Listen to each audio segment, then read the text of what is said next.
Greetings and salutations and welcome to those who are new to the channel. I welcome you. Hello, my name is Tanisha. I am the host of Wellness Through Reading. For those of you who are returning, well, a minute since I've released an episode, but you know what? I'm back and right in time for the summertime. The summertime is the best time to get your reading on. So let's dive in. Well, let's start off with talking about what's new. As you can see, we've gone back to our old title, Wellness Through Reading. I'll speak for myself. I've been through some changes. And so I just thought, you know what? Wellness Through Reading best encompasses what this podcast is all about, which is keeping reading a daily habit as a form of self-care, as always. So, Wellness Through Reading. Can't get no better than that. So, some things are just bringing the old back. Some things are new. We are entering into the summertime, so that's definitely some new.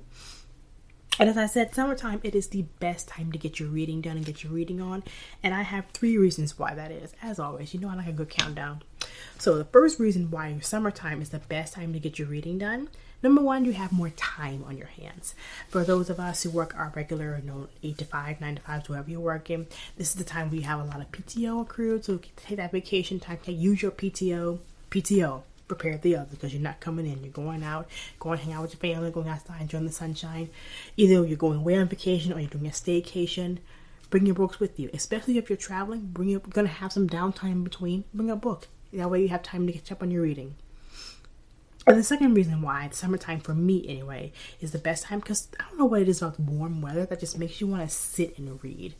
For me, especially in the wintertime, because wintertime, I don't get a lot of reading done in the wintertime. A lot of things get done. But when I'm cuddled up under a blanket and whatnot, and I'm just nice and warm, that's when I really want to break out the book and start reading. So summertime, go outside with your folding chairs, hit that sunlight, get some natural vitamin D, and get your reading on. And the third reason why it's summertime is the best time to get your reading on, summer reading groups. Now, as I've said on this channel before, our libraries are underutilized surfaces that we as readers need to use more. And I know I need to use more as well too. Because especially with summer reading groups, you can get engaged with other readers your own age. It's not just for the little kids as well too. Because I know they have a lot of youth reading groups, but they have a lot of millennial youth group. Any generation that you are, whatever Generation X, baby boomer, wherever you are in the timeline, they have a summer reading group for you. So head on over to your local library and I guarantee you they have a summer reading group all ready for you. So yeah, summertime, 8-9. The PMS relief, but they not only have them in the tablets, they have them now in gummies, and very yummy gummies. The flavor is like lemony. It's really % off your first bottle. Thank you so much for listening. Let's dive back into the episode. So, what books am I looking forward to? Well, I gotta say, there are some books that are going to be coming out. They're not out yet, but the first one is Onyx Storm. And I gotta say, this is going to be the 3rd book in the Imperion series. Now, if you've been with this channel for a while now, you've heard me talk about this series. It is Rebecca Yarrow's books. It's 4th Wing, and it's also Iron Flame that just came out last year. And oh, I gotta say, I'm super excited for this. And I gotta start by real quick. Now, if you haven't already, go ahead and listen to those episodes as well too. Then come back to this one. But I will say that in the books that I'm currently have been reading, I will say, let's just start there. I've been doing a slow reading of 4th Wing and Iron Flame, and I've gotta say I'm starting to like Iron Flame now. I think initially why I didn't like it because I read it too fast, and as fast readers we gotta sometimes stop and slow down. So what I did, I took it a couple chapters at a time, like 3 chapters a night. And I honestly, the reason why I didn't like it because I missed so many important key points to the plot, so many funny moments, and I was like, oh, okay, this is actually a really good read. And honestly though, I want to keep it in my system. I want to keep rereading it because Onyx Storm, that just sounds really good. Now, Onyx Storm, there's so many things that can go with that title.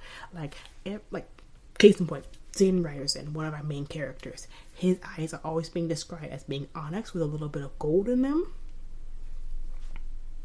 So, I've always thought like onyx, okay, that could represent Zayden, especially because, spoiler alert, our beloved Zayden is now a Venom, and so we're like, oh god, is he gonna come back from the darkness? Also, he's a shadow wielder as well too, so he's got is this his villain era? We don't know.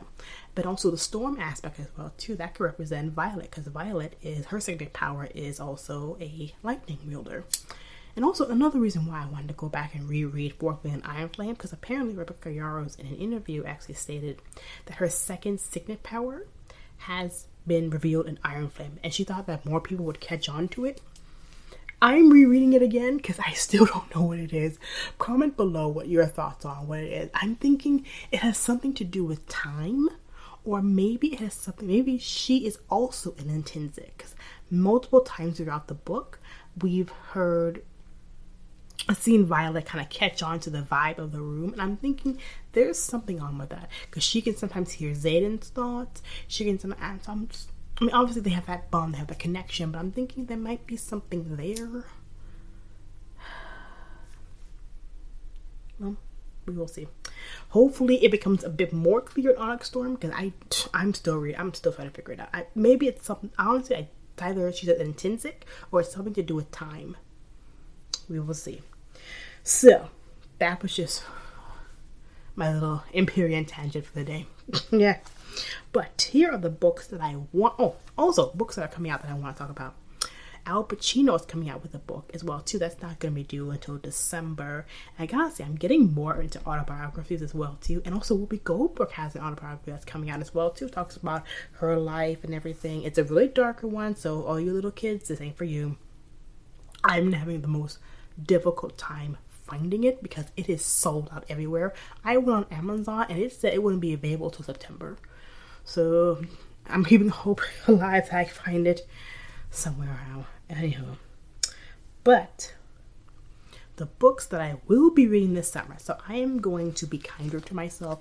If you've been with me for a while, you know that my goal for this year is to read over 100 books. I'm only at 19, and I'm stressing myself out about getting that goal. So here's what I'm going to do. I'm going to be kind to myself. I decided to reduce my goal to like maybe 45, 50, be gentle with myself. And you know what? Cause I don't want it to be something that is a chore. I want to read for fun. And I want to be consistent with it. So, I mean, for all of us out there who, if you can read 100 books for a year, great for you. I know for me, I cannot. Because otherwise I'll stop loving reading. And I just won't do it. So I had to change my goal. So I changed to that. So the books that I will be reading this summer, starting off with 7 Days in June by Tia Williams. It's a romance novel about a young woman and a man who meet. She's a single mother. He's a wild and free young man. Apparently they have a wild 7 days in June. So I've been hearing such great things about this on Book Talk and everything. All my friends keep talking about it. So I'm like, you know what? I'm going to read this one. This might be a book review, so stay tuned for that. And also, I'm going to finally finish my autobiography of Will. I'm also having it listening to an audiobook as well too, so that's going to be fun. And yes, I know what you're going to say. What did he do in the afterlife? First of all, that was how many years ago right now? Come on, people, let's grow up and let's move on. Chris Rock has moved on. Chris Rock did a whole Netflix special talking about it, and he made $20 million off of that Netflix special, so I'm pretty sure he's moved on. Will's moved on. He's in a new movie now, Bad Boys for Life. Yeah, Bad Boys Forever, whatever. Either way, I'm going to go see it because he's still one of my favorite actors, and I love reading this book. I'm at the point now where he didn't pay his taxes on all the money that he made, so now he's broke. And I gotta say, nothing worse in Hollywood than being well known and being broke. So I'm gonna figure out how he gets out of that. And also, he has a YouTube channel as well too that I love to watch. But he also has like the best shape of my life, so I'm gonna be watching that as well too, because it also talks about his writing process for the autobiography. So that's gonna be a good one. That might also be another book review. We'll see.